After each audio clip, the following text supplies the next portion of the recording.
รวมตัวกันทีไรก็ปาโมเมนต์สุดฮามาให้ FC ได้หัวเราะกันอยู่ตลอดเลยนะคะ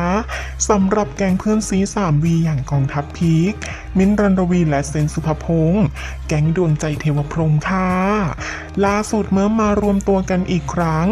ก็ได้ถ่ายคลิปด้วยกันงานนี้บอกได้คำเดียวเลยค่ะว่าฮาจนเกรง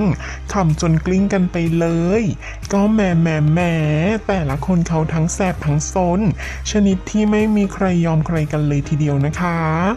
นอกจากจะฮาจะขำแล้ว ยังมีช็อตชวนเขินของพีคมินด้วยนะ ก็ไม่ว่าทั้งคู่เขาจะขยับตัวทำอะไร เคมีก็กินใจ แค่ยืนข้างๆกัน ก็ทำ FC ชาวด้อมเขินแล้วอันเนอะว่าไหมล่ะคะ